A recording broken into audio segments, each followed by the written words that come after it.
예, 찬송 감사드립니다. 찬양. 지난주 우리는 여호수아와 사사기의 말씀을 읽어왔습니다. 가나안에 들어간 이스라엘 백성들이 각 지파가 분배받은 땅을 정복해 나가면서 정착해 나가는 것을, 그 과정을 아마 여러분들은 보셨을 것입니다. 그렇게 백성들과 함께 정복 전쟁을 인도해 간 지도자 여호수아가 세겜에 이스라엘 백성들을 다 모았습니다.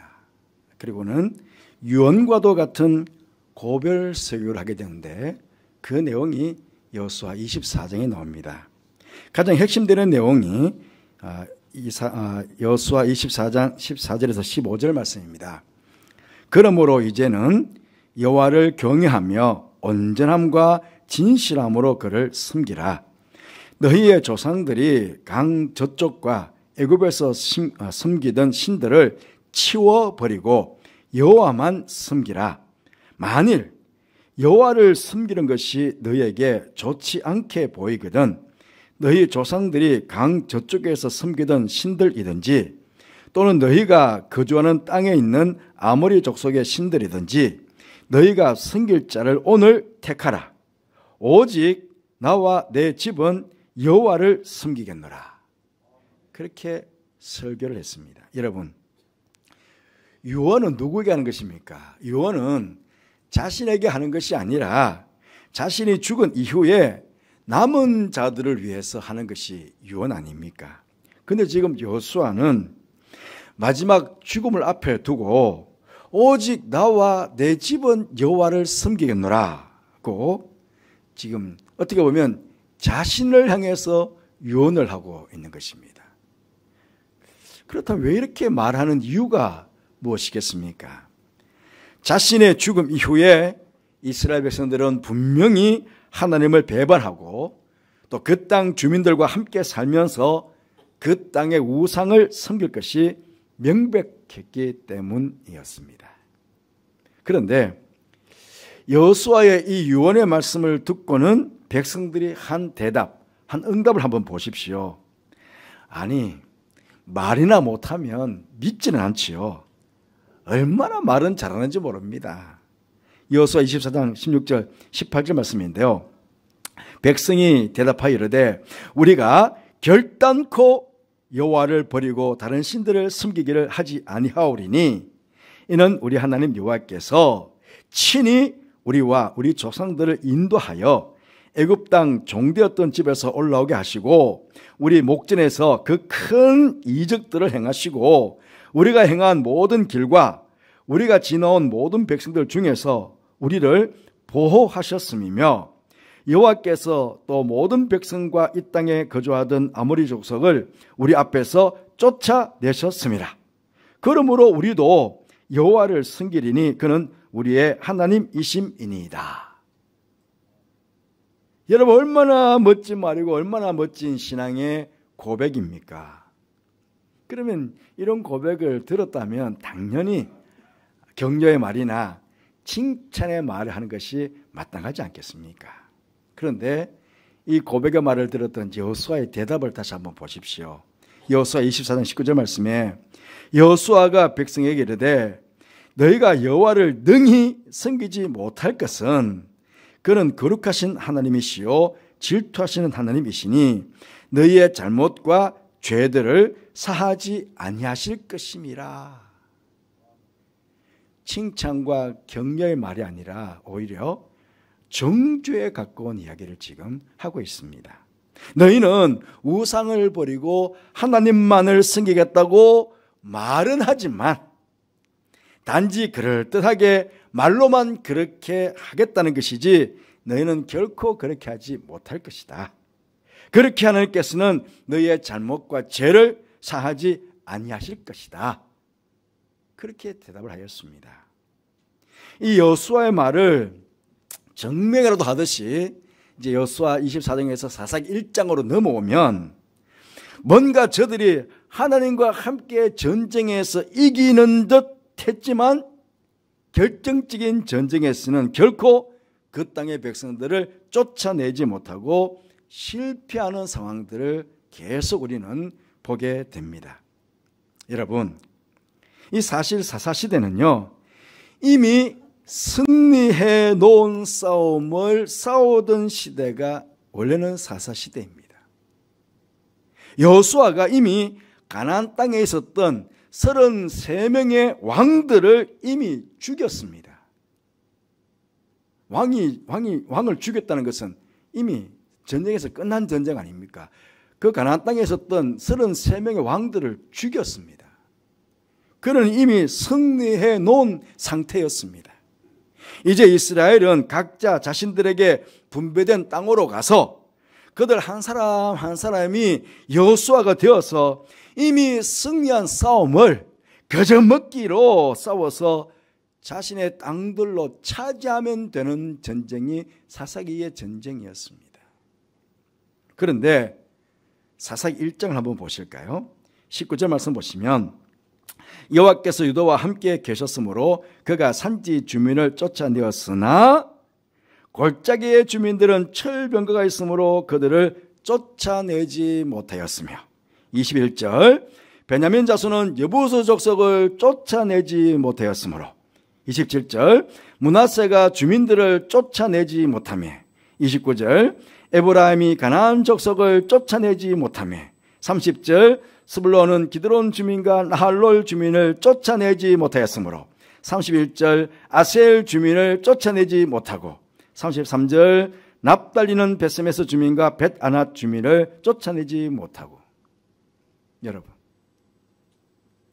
왜 그들이 이렇게 많은 가나안 족속들을 쫓아내지 못한 것일까요? 우리는 힘이 없는데요. 저들은 철병거가 있고 아낙 자손처럼 키고 크고 힘이 센 사람들이 버티고 있었어요. 아니면 산지가 험해서 접근하기가 쉽지 않았어요. 뭐 등등의 핑계를 댈 수 있을 것입니다마는 그것은 정말 핑계에 불과하고요.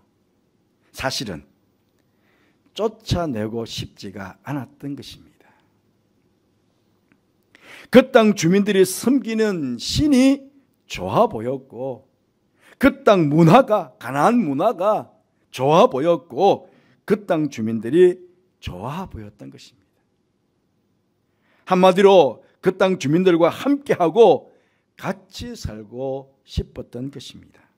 오늘 본문에서 하나님께서 바로 그 죄를 책망하시고 있는 것입니다. 1절 2절 말씀 오늘 본문 다시 한번 보시면요, 여호와의 사자가 길갈에서부터 복임으로 올라와 말하되 내가 너희를 애굽에서 올라오게 하여 내가 너희의 조상들에게 맹세한 땅으로 들어가게 하였으며 또 내가 이르기를 내가 너희와 함께한 언약을 영원히 어기지 아니하리니 너희는 이 땅의 주민과 언약을 맺지 말며 그들의 제단을 헐라하였거늘 너희가 내 목소리를 듣지 아니하였으니 어찌 그리하였느냐. 아니, 애굽에서부터 지금까지 너희가 싸웠느냐? 내가 싸워서 여기까지 너희를 데려온 것이 아니냐. 그러니 당연히 나의 말에 순종하고 나만 믿고 경외하는 민족이 되어야 되지 않느냐. 이 땅 주민과는 그 어떤 언약도 맺지 말고 우상의 제단을 헐어야 되는 것이 마땅하지 아니하냐. 지금 하나님께서 그렇게 말씀하고 있는 것입니다. 그런데 너희가 이 땅 주민을 쫓아내지 않고 오히려 언약을 맺고 제단을 헐지 않은 것은 그것들이 너희 눈에 좋아 보였기 때문이 아니냐. 그렇게 지금 그들의 죄를 책망하고 있는 것입니다. 여러분, 그랬어요. 이스라엘 백성들이 그 땅 주민들을 쫓아내지 않고 오히려 그들과 언약을 맺고 제단을 헐지 않은 결과가 어떻게 되었습니까? 조금 전에 여호수아의 말씀을 제가 말씀드렸죠. 우리 하나님은 질투하는 하나님이다. 하나님께서 너희 잘못과 죄를 용서하지 않을 것이다. 분명히 그렇게 말했습니다. 오늘 3절 말씀 보시면 그러므로 내가 또 말하기를 내가 그들을 너희 앞에서 쫓아내지 아니하리니. 지금까지 하나님께서 계속 쫓아내 주었거든요. 그런데 이제는 그들을 너희 앞에서 쫓아내지 아니하리니 그들이 너희 옆구리에 가시가 될 것이며 그들의 신들이 너에게 올무가 되리라.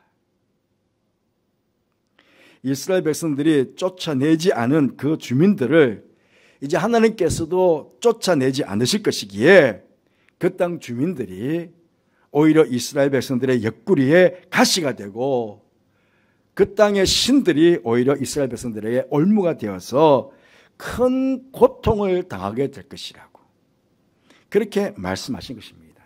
그리고 이 말씀대로 된 고통의 눈물의 역사가 바로 사사기 전체의 역사가 되었습니다. 여러분, 사사기만 아닙니다. 이스라엘 역사 전체가 사실은 그렇게 되었습니다.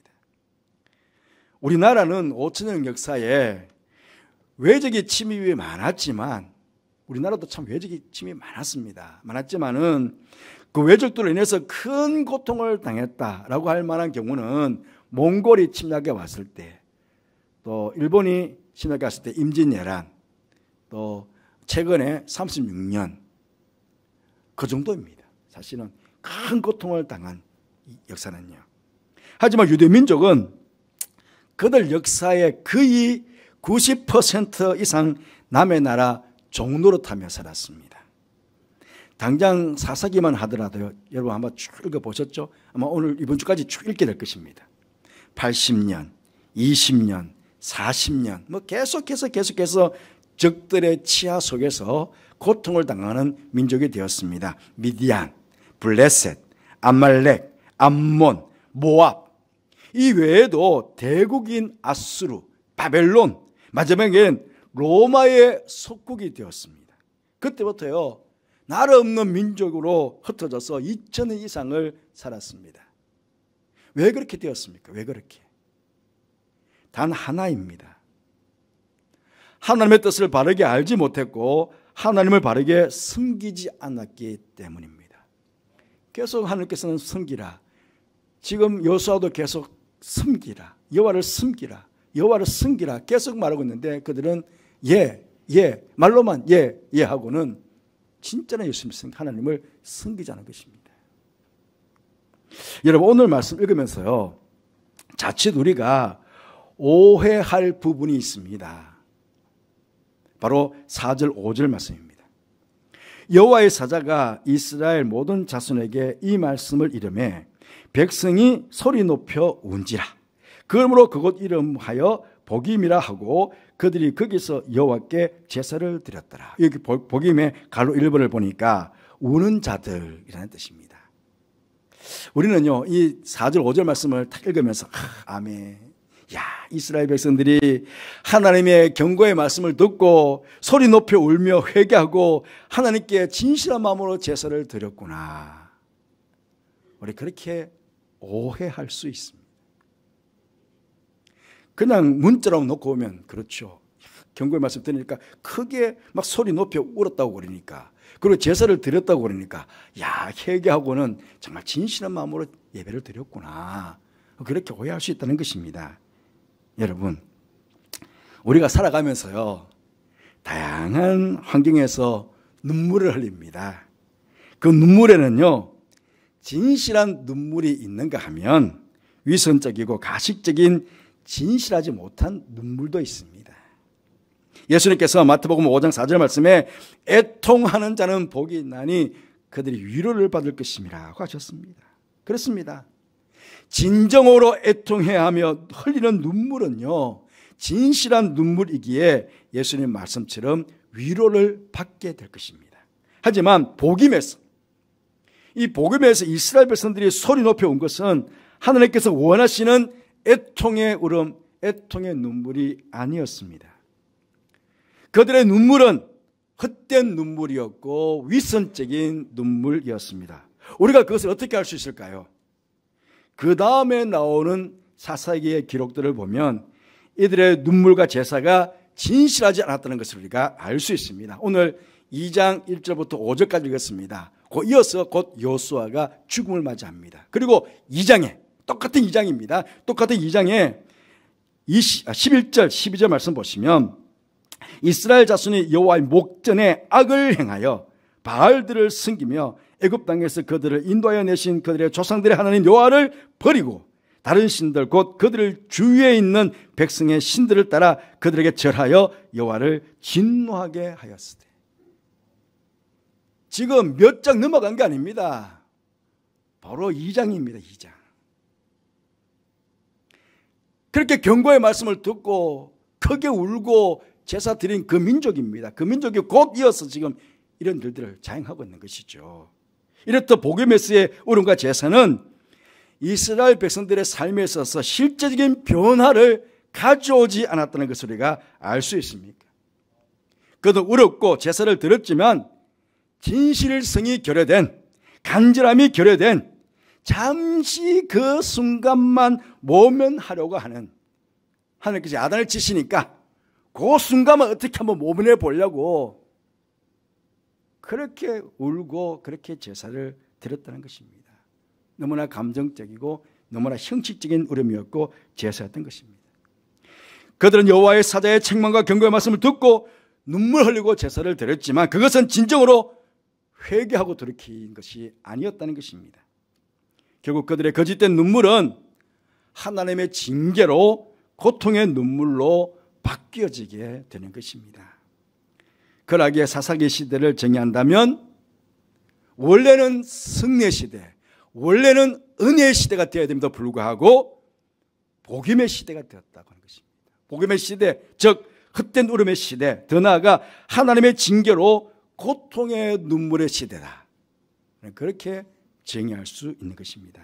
여러분, 악의 눈물이라는 말 들어보셨습니까? 남을 속이기 위한 거짓된 울음, 위선의 울음을 말합니다. 이런 거짓된 눈물은요, 사람들은 속일 수 있을지는 모르지만 하나님을 속일 수는 없습니다. 아이들 보면, 어린 아이들 보면 참 많이 웁니다. 그런데 그 어른들을 보면요, 그 중에는요, 악의 눈물도 참 많잖아요.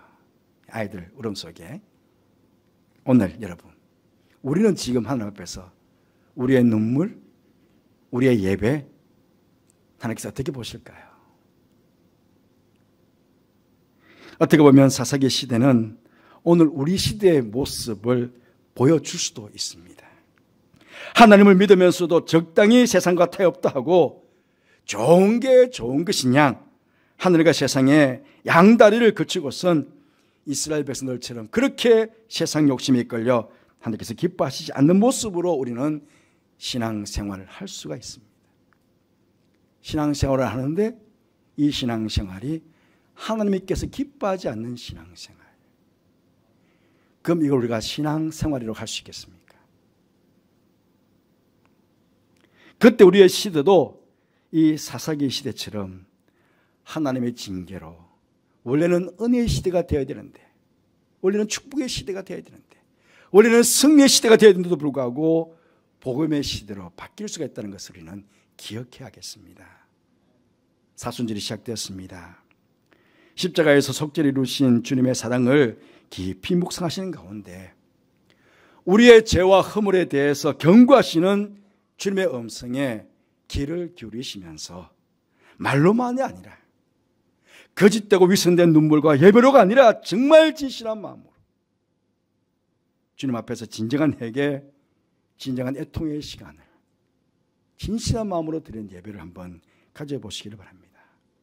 그럴 때 이 복음의 시대와 같은 우리의 삶도 언제나 하나님 은혜 안에서 기쁨과 감사가 넘쳐나는 복된 하나님의 은혜의 시대로 변화되게 될 것입니다.